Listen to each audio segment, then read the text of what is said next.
आइए दोस्तों, आज आपका पीक बनाने में बहुत बहुत मोस्ट वेलकम है। आज हम लोग क्या देखेंगे, जो आपका द्रव्य अनुपाती क्रिया का नियम है, जो आपने बहुत ही अच्छे तरीके से आपके पहले तो इंटर में था ये चीज, अब हो गई है 11th में। तो हम देखेंगे द्रव्य अनुपाती क्रिया का नियम होता क्या है। जिन लोगों ने नहीं देखा वो जाके पिछला वीडियो जो एक्टिव मास का वो देखने के बाद में आप इस वीडियो को पूरी तरीके से अच्छी तरीके से क्लियर कर पाएंगे। तो आपको पिछला वीडियो आपको डिस्क्रिप्शन बॉक्स में मिल जाएगा, आपको वहां से या फिर आई बटन में आपको लिंक दे दी जाएगी, आपको एक्टिव मास का वीडियो देख लीजिएगा। उसके बाद में आप ये द्रव्य अनुपाती क्रिया का नियम तब आपको पूर्णतः समझ में आएगा। तो चलिए दोस्तों देखते हैं द्रव्य अनुपाती क्रिया का नियम होता क्या है। तो देखिएगा, द्रव्य अनुपाती क्रिया का नियम जो होता है, द्रव्य अनुपाती क्रिया का नियम,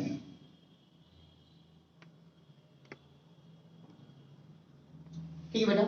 द्रव्य अनुपाती क्रिया का नियम जो होता है वो स्थिर ताप पर अप्लाई होता है। स्थिर ताप यानी आपका जो टेम्परेचर होना चाहिए वो कैसा होना चाहिए बेटा, कांस्टेंट होना चाहिए। यानी स्थिर ताप पर,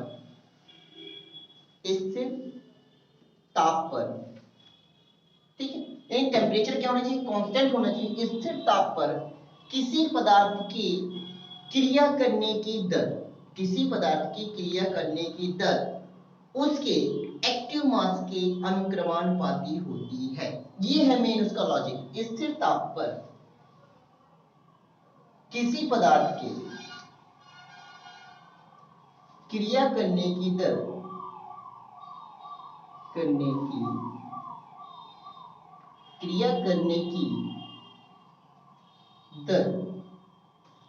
करने की दर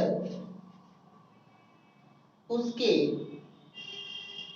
यानी सक्रिय द्रव्यमान। अब आपको सक्रिय द्रव्यमान नहीं पता होगा तो आप क्या कर लेंगे, अब आपको पिछला वीडियो देखना ही पड़ेगा ना। तो सक्रिय द्रव्यमान मतलब एक्टिव मास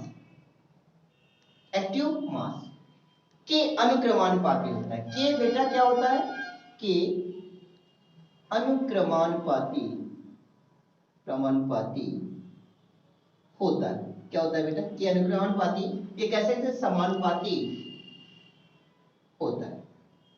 ये आपका बेसिक क्या है, द्रव्य अनुपाती क्रिया का एक बेसिक लॉजिक मैंने आपको दिया। क्या दिया, बेसिक लॉजिक दिया, जिसको एक आप कह सकते हैं बेसिक फंडामेंटल है, जिसकी वजह से आप इसको समझ सकते हैं। यदि किसी स्थिर ताप पर किसी पदार्थ की क्रिया करने की दर, अब कोई रिएक्शन है तो उसकी क्रिया करने की कुछ ना कुछ दर होगी। अब दर होगी तो सपोज मैंने कह दिया क्रिया करने की दर क्या है, आर। क्रिया करने की दर को क्या बोलते हैं इंग्लिश में देखो तो दर को इंग्लिश में बोलते हैं रेट। क्या बोलते हैं, रेट। यानी इसको रेट फॉर आर उसका ले लिया गया। तो क्रिया करने की दर उसके सक्रिय द्रव्यमान, किसके सक्रिय द्रव्यमान, जो आपका मटेरियल हो उसके सक्रिय द्रव्यमान। सपोज मैंने कह दिया सक्रिय द्रव्यमान x है, उसका सक्रिय द्रव्यमान निकालना है x। उसकी क्रिया करने की दर उसके सक्रिय द्रव्यमान के अनुक्रमानुपाती या समानुपाती होता है। मैं आपको अच्छी तरह एग्जाम्पल कराता हूं, उसके बाद में आप देख लीजिएगा कि होता क्या है, क्योंकि इसका जो डेरिवेशन है वो भी कभी कभी पूछ लिया जाता है। तो आपको विद डेरिवेशन और विद कॉन्सेप्ट आपको मैं कराऊंगा। अब आप देखिए कि कैसे आगे इसको प्रोसीड करना है। उसके बाद में क्योंकि इसका लॉजिक क्या है वो मैं पूरी तरीके से आपको डिस्क्राइब कर। हाँ देखिए, किसी रासायनिक अभिक्रिया के रिएक्शन, मतलब समझिए मेरी बात को, मैं कह रहा हूं एक रिएक्शन आपको ये दिया गया है जो आपकी उत्क्रमणीय अभिक्रिया है, यानी A प्लस बी मिलकर क्या बनता है, C प्लस डी, और C प्लस डी मिलकर क्या बनते हैं, A प्लस बी। मतलब अभिकारक उत्पाद में तथा उत्पाद अभिकारक में क्या होते हैं बेटा, चेंज होते हैं। ऐसी क्रिया को मैंने बता चुका था, उत्क्रमणीय अभिक्रिया कहते हैं। जिन लोगों ने मेरे वीडियो नहीं देखा हो वो डिस्क्रिप्शन बॉक्स में जाकर वो दूसरा वीडियो देख ले, जो द्रव्यमान को बने वो उत्क्रमणीय अभिक्रिया जो मैंने उसमें वीडियो दिया था, राइट है। अब उसके बाद हम देखिएगा किसी रासायनिक अभिक्रिया की दर, मैंने कहा ये फॉरवर्ड रिएक्शन की दर जो है R1 है, और बैकवर्ड जब रिएक्शन आएगा तब उसकी दर क्या है, R2। बहुत अच्छी तरह ध्यान देखिए, किसी रासायनिक अभिक्रिया की क्रिया करने की दर रिएक्टेंट्स अभिकारकों के सक्रिय द्रव्यमान, अभिकारकों के सक्रिय द्रव्यमानों, ये एक अभिकारक है, दूसरा अभिकारक क्या है फॉरवर्ड रिएक्शन में, एक ये अभिकारक है। तो सक्रिय द्रव्यमानों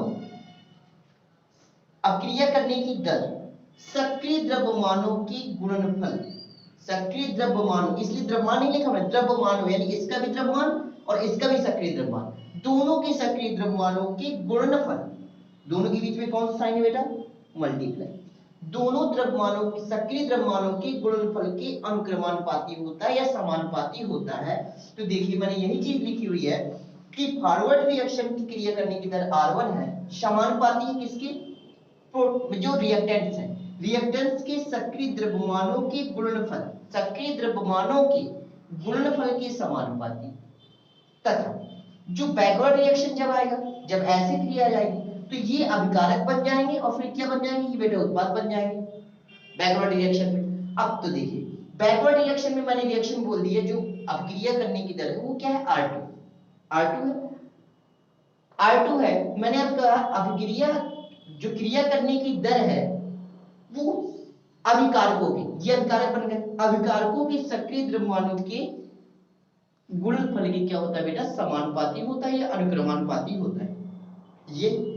अब आप जानते हैं जब रासायनिक साम्यावस्था स्थापित होती है किसी रिएक्शन में तो अग्रभ क्रिया का वेग पश्चात क्रिया के वेग की क्या होता है बेटा, बराबर होता है, यानी forward reaction velocity of forward reaction equal to velocity of backward reaction, आपको जानकारी है। तो मैंने दोनों अभिक्रियाओं की दर मैंने पता है, एक की R1 है फॉरवर्ड रिएक्शन की और दूसरी बैकवर्ड रिएक्शन की R2 है, दोनों को इक्वल कर दिया। जब मैंने दोनों को रख दिया तब K1 अनुपात K2, राइट, K1 अनुपात K2 और इधर क्या ये आपका ये इस तरफ चला गया तो क्या हो गया, C का एक्टिव मास इंटू D का एक्टिव मास अनुपात A का एक्टिव मास इंटू B का एक्टिव मास, यानी ऊपर क्या आ गया, यदि ऐसी कंडीशन, यदि किसी उत्क्रमणीय क्रिया में यदि हम क्या लगाते हैं, द्रव्यपाती क्रिया का नियम लगाते हैं, बहुत अच्छी तरह ध्यान दीजिएगा, तो ये जो आपका K1 अनुपात K2 निकला है ये Kc है, इसे Kc को क्या बोलते हैं, साम्य स्थिरांक के नाम से जाना जाता है, क्या जाना जाता है बेटा, साम्य स्थिरांक के नाम से जाना जाता है, साम्य स्थिरांक के नाम से जाना जाता है, राइट, साम्य स्थिरांक के नाम से जाना जाता है, यानी Kc इक्वल टू क्या हो गया, active mass, Kc equal to जो हो गया आपका जो निकला टोटल वो C का एक्टिव मास, D का active mass divide by A का एक्टिव मास इनटू B का एक्टिव मास।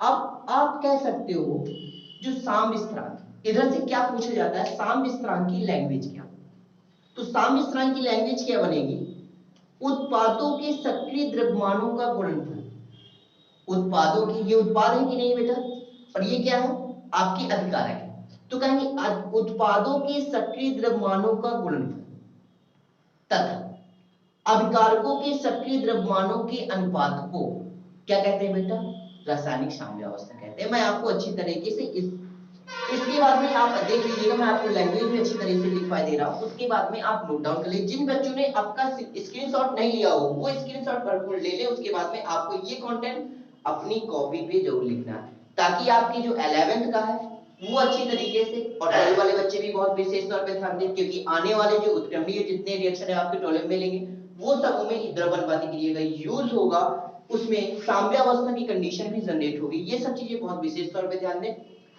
अब आप देखते हैं नेक्स्ट आपका टॉपिक क्या है, जो मैंने आपको साम्य स्थिरांक के बारे में बताया, साम्य स्थिरांक क्या है उसके बारे में फिर से बताने जा रहा हूं, आप अच्छी तरह देखिएगा साम्य स्थिरांक है। आइए दोस्तों हम देते हैं आपको 1 घंटे कंटेंट ओनली 10 मिनट में, देखिएगा द्रव्यपाती क्रिया का नियम। अगर आप कोचिंग में पढ़ते हैं, यदि किसी क्लास में अटेंड करते हैं तो आपको 1.5 घंटे का समय मिनिमम देना पड़ेगा, जो आपको मिनिमम 10 मिनट्स में कराया जा रहा है। तो आपको देखना है कि साम्य स्थिरांक होता क्या है, साम्य स्थिरांक समझिएगा मेरी बात को, मैंने आपको पिछले मैंने कराया है, आपको देख लीजिएगा कि Kc इक्वल टू उत्पादों के सक्रिय द्रव्यमानों का गुणनफल अपान अभिकारकों के सक्रिय द्रव्यमानों का गुणनफल, ये आपका रिजल्टेंट निकल के आया था, फाइनल लॉग आउट हुआ था।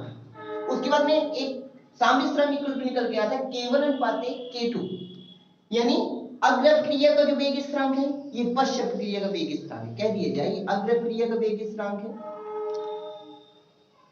अग्रभ क्रिया का वेग स्थिरांक, ठीक है, वेग स्थिरांक, ये आपका क्या है, पश्चात क्रिया का वेग स्थिरांक है, पश्चात क्रिया का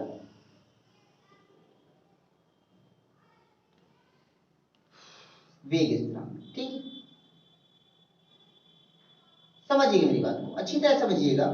अब देखिएगा नोट क्या है, जो आपका साम्यस्थांक होता है, मतलब जो Kc की वैल्यूएशन होती है का मान अभिक्रिया की प्रकृति, जो रिएक्शन है उसकी प्रकृति कैसी है, आपका गैसियस है कि सॉलिड टू गैस है, ये सब चीजों पर निर्भर करता है, प्रकृति व ताप पर निर्भर करती है।